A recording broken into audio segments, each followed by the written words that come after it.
Jazz, what's good, baby? What's good? What's good?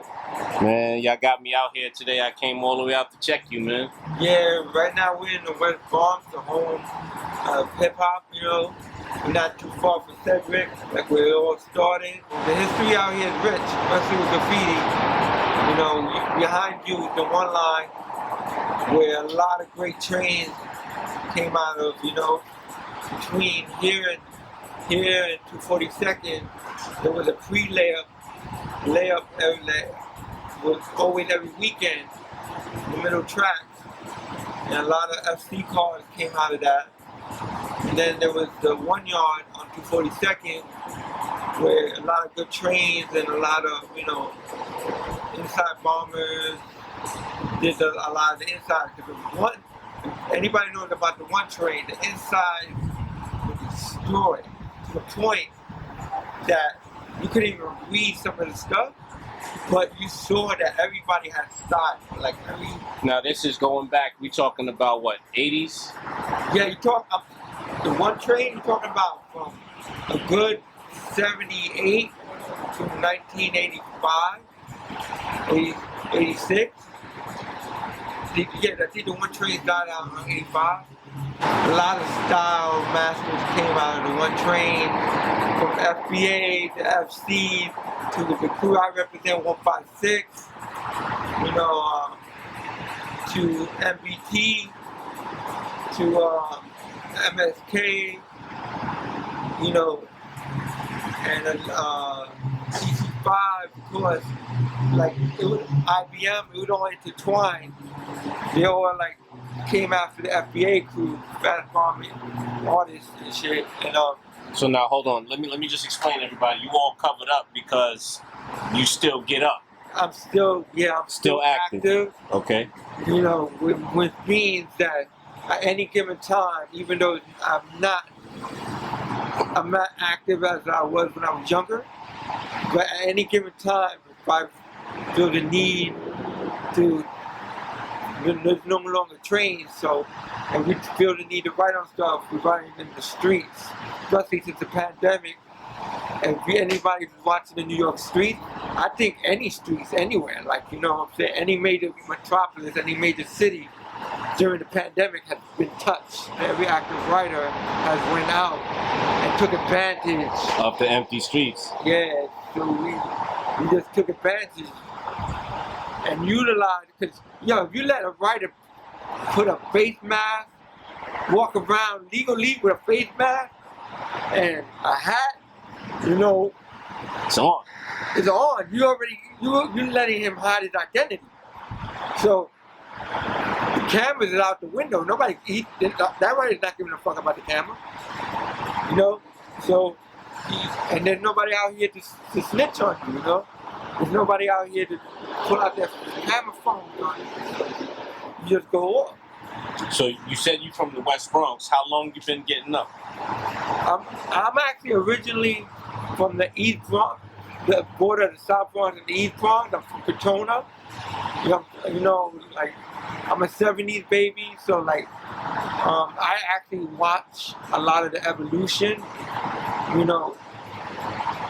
So, because you gotta think about it, like Grandmasters and the original Godfather, the originated graffiti, hip hop, are like in the early 60s, you know. So I'm like a generation behind them, so like 2 generations behind them. Because graffiti, we say every 5 years, generation, you know. So I'm like the 4th generation of writer, like the last generation of train riders. Okay. You know, we were the young ones of the last generation of train riders.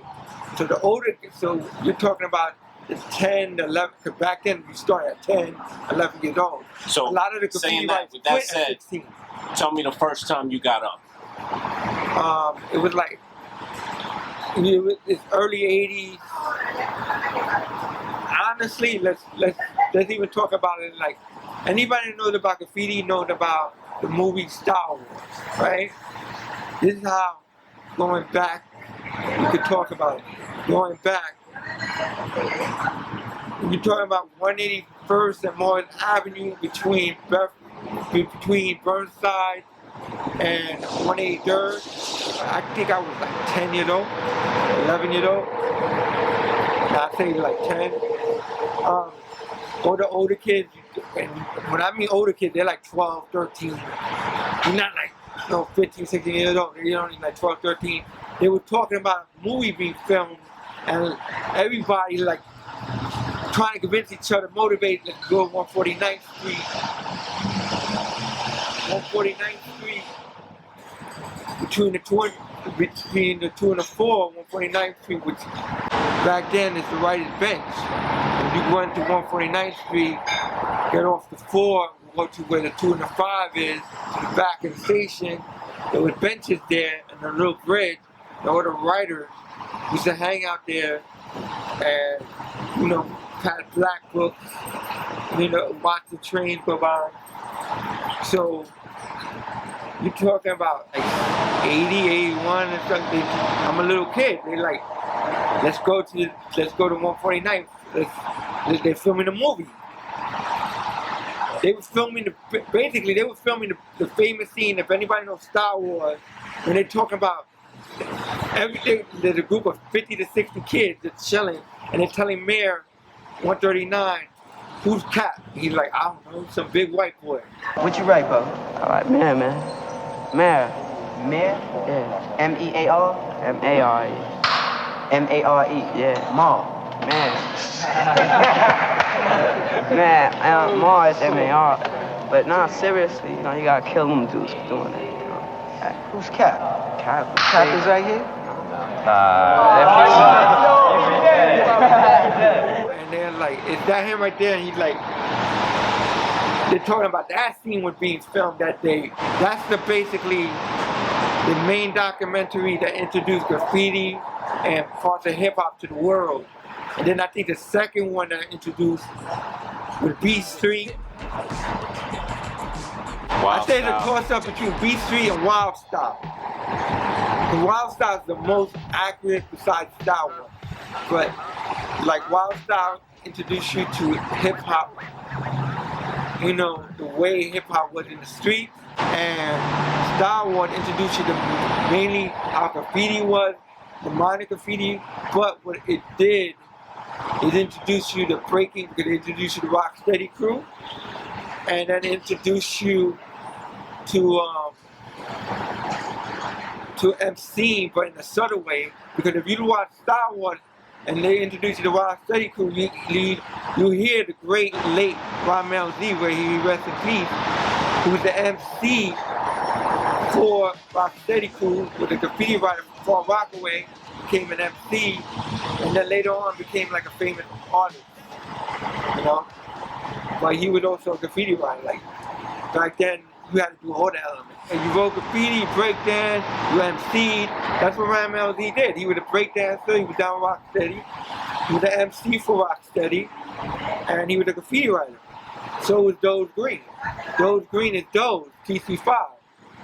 He helped evolutionize b-boy characters, the great graffiti b-boy characters. He was one of the people that made, on the 1 train, b-boy characters, the what they call mugsies, the mugs, of just like characters like this, or like that, or with a gun, next to a piece. He helped start all of that, He was a Rocksteady member, a breakdancer, now a famous artist, And a lot of his art is still with the mugsies. So. You still, do you breakdance? Were you a member of Rocksteady? Nah, man, we was, back then, everybody was so influenced for it, and it was a little different for me because I was so young, but I actually seen it. I went to schoolyards in 176, Burnside Avenue, East Tremont, Cortona Park, and I didn't know what was going on. I just knew there were people coming out with big sound systems, kids grabbing mics, just making up words as they go along. So you remember the park jams and all that? Yeah, I was a little kid going to the park jam. Now this was what year? You say 85, Nah, you talking about 79 all 79. Okay. the way. Yeah, 78, 79. Who was the DJ you remember at the Park Jam? And I can't even mention, like, you know, it's like, it's just early memories. You know, it's like going to the Park Jam, everybody's touring you, so you like this, trying to jump up, watch what's going on. You know, because in 181st and Morris, there was a school for PS 79. There were a few Park Jams. That's like, it was right across the street from my house. There were a few Park Jams. And that's where I got introduced, like I said, to early graffiti. The older kids that was only like 12, 13 years old, showing me how to do blockbusters, gave me an El Marco back then. The tag name they gave me, you talking about 7980, like PEP, PEP. Later on, I made it to PEP 2 because of my big cousin Coke 2. Like, he made Band 2, Coke 2. And a few others made. Originally, the original was Phase 2, made the 2. You know, popular. Like, you know, like you want a 2 behind your name and shit. So I made PEP into PEP 2, but at that time I had my name Judge, and but I had it in the pocket, like, you know what I'm saying. I played around with 3, 4 different names, you know. What was it about writing that got you into it? Like you said, the older kids introduced you. Like, do you remember who it was that was like, yo, who put the can in your hand first time? Nah, nobody. The can was like accidental, like, you know. Graffiti is generational, but I never had that experience. It was like I had a little bit, like they put an El Marco in my hand, they put a Pali in my hand, but that's basically it, you know. And then like around 81 or 82, I moved to West Bronx, where we are right now, and all those guys moved on, and I used to walk all the way from where we at all the way to 181st. So imagine I used to walk 80 miles to go to my old neighborhood, and a lot of my old friends became writers, and they were shocked I was a writer.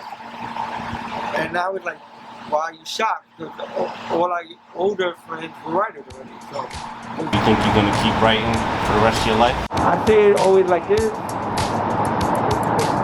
when you start, graffiti was your fascination. It was your love. It was everything. When you get into it and really get it, becomes your job. It becomes your job. It becomes a 24-hour thing. It affects everything in your life. It can ruin your relationship. It can ruin your education. It can ruin your friendship. It can ruin. It can get you fired. You can do everything. And then later on, it becomes a hobby. And then the end, for the people that have been in it so long, it becomes your identity. So you're always gonna do something because it's your identity, it's your legacy, it's what you're known for. More people know me as Judge than my real name. I tell people don't even use my government, you know. My regular name is so common, like, you know. Like, I'm not even gonna turn around and start pointing my regular government in the street. I'm gonna keep walking. But you guys yell out Judge, I'm like, who's that? Who's that? You know? And it's crazy because people that know me know that I'm the same person. Because I meet people 20 years later and be like, oh, I didn't know you, Judger. And I'm like, what are you talking about? Judge. Judgy Judge. Judge the God. Judgy Judger. Judgeism. J-E-Z is the beginning, but anything I can add after that, the I-Z-M, the E-R, the A, all of that is still the same name, you know? It's just little flares, like I said, little shit to make it stylistic, to make a little change, to make a little flair. You know, to keep evolving my style. I've been noticing, like in the videos and stuff lately, in the hip hop videos, you see more graffiti. Are they reaching out to y'all to do these pieces, or like who's doing these pieces that we're seeing in, you know, all these videos and shows? Basically, they're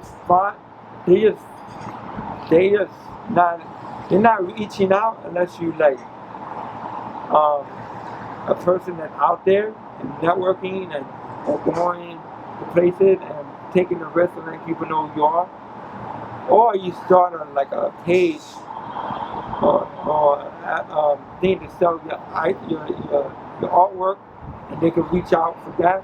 But or social media, they'll come and find you.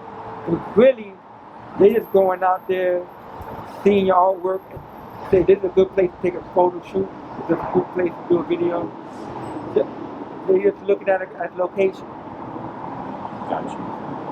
And it's all good. Look, like I said, it's about legacy. So, you know, with social media, you come out on somebody's video, you just promote it on your social media or let other people promote it. And 90% of the time, you don't even know you was in there. Somebody tags you or somebody let you know. That's how you find out. You find out. So do you now, at this point, do you like sell artwork, and do you do art for sale, or? Yeah, at this point, like I said, it's more because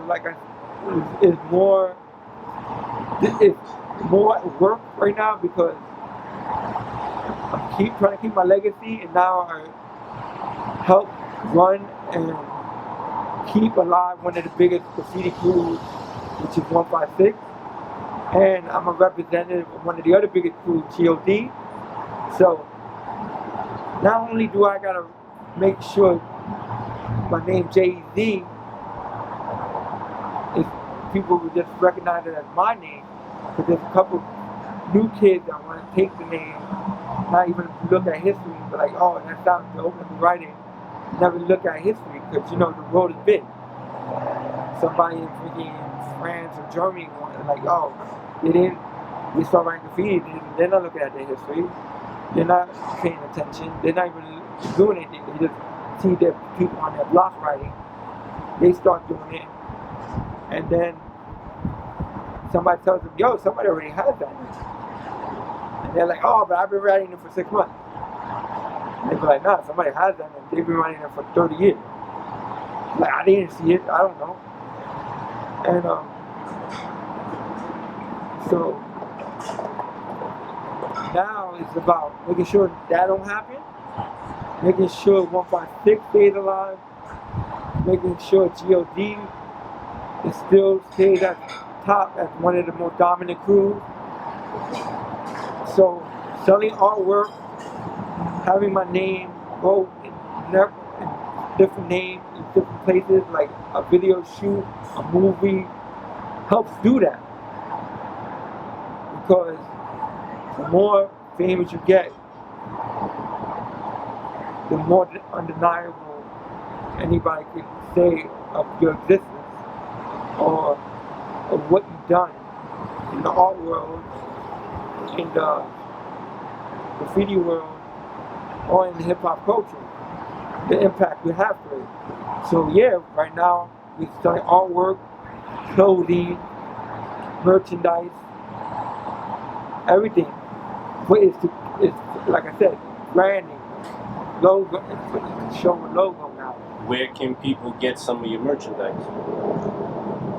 Right now, my Instagram, Jez the God. Jez the God? Jez the God. Jez the God, one word. Jez the God. Yeah, Jezagod, one word. And then also the Instagram, also 156 All Stars on Instagram, also one word. It's different with my personal Instagram because I'm old school, so like I don't like showing my artwork there, anything new, anything. I only show something somebody tagged me or something in it, because my belief is like, yo, let the streets show. let you bump into it, let you see it. I'm not one of those people that I'm like, I throw a tag today and I post it tomorrow. Nah, man, I don't want to do that shit. To me, that's like, it's like, you know, trying to, it's trying to get instant fame when everything takes work, takes time, takes, you know, the evolution of building. How often do you think people walk by and take notice of your work, or do you think people just pass it by? Both.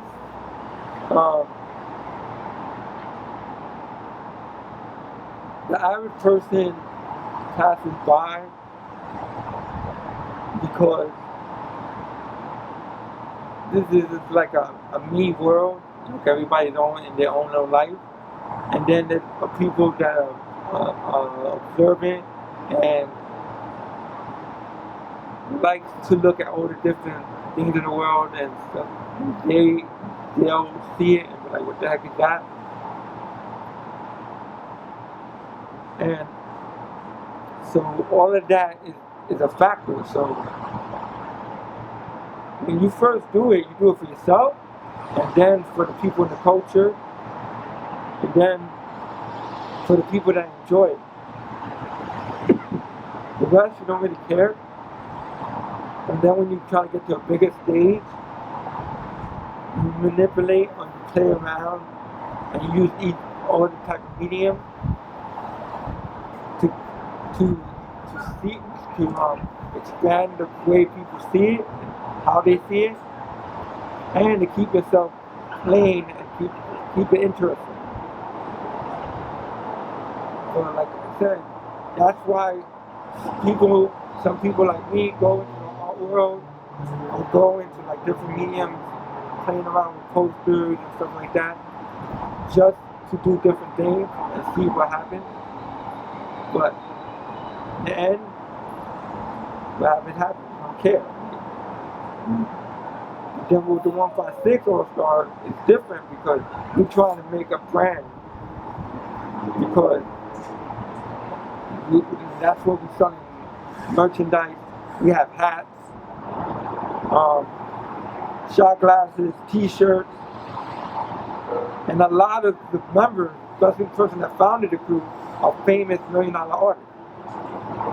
So it's more of a tradition we're trying to keep and making the brand and the name so known that if they know you're a 156 member, it helps you probably get into a foothold of where you want to go. If you want to go into the art world, if you want to go into the music, if you want to go into the things, because we have 156 music. We have one member doing 156 seeds because, you know, we become legal all over the United States. So they're doing 156 seeds, having a 156 marijuana company. Like I said, the 156 media, 156 music, and then 6-7 members that are famous in all the world. John 1, Lady K, Code 2, Psych, Nasty, Hangman. You know, they're all famous in the, yeah, they're all famous in the art world. You know, and then we just trying to follow in that footsteps because that's what John 1 wanted. 10 years when we took over 156, and back in 2009, John was like, I want you to follow my lead. I opened the doorway for y'all to do what y'all want to do, like go into the art world, go into any medium y'all want to do. I opened that door, follow it, or continue making a prayer. So we do that with 156, and then I'm trying to do it individually with my name, and then Cope is trying to do it with G.O.D. So we can expect to see some Jezzagon shirts. And I already have. Already got. I already have. I'm trying to more, like I already had. Within the last 5-6 years, a couple group art shows. I've been in a group show that Coke 2 did, a group show that John 1 did in Barrett Street. I did a group show in Germany with all Subway maps, and then I did a group show in Spain, and then I've been in a couple auction shows where you bid online for the art, you know, and so now it's just more solo shows. I'm gonna work on some solo shows, and been talking to one or two small independent clothing lines to come out with a couple t-shirts. You know, collaboration with their lines to do a couple t-shirts and see what happens. Like, nothing set in stone. You know, the way the world is. Anything can happen. Yeah, anything can happen. But if I don't do it the way I am, I'll do it to do it. If I aim to do it to do it. Like, I could sell 3 shirts or 300, doesn't matter. Like, just another achievement that I did. That you made. No. Jazz, I appreciate your time, my brother. Really do. Thank you for coming out and hanging with me. Hopefully I get to follow you around some more. Watch you do some pieces or something. Yeah, definitely, man. Everybody, man, just, you know, like I said, Instagram is Just the God. Go to 156 All Stars Instagram. And, you know, look at it this way, man. Art is never always supposed to be pretty. Art is never also always supposed to be what you think it is. And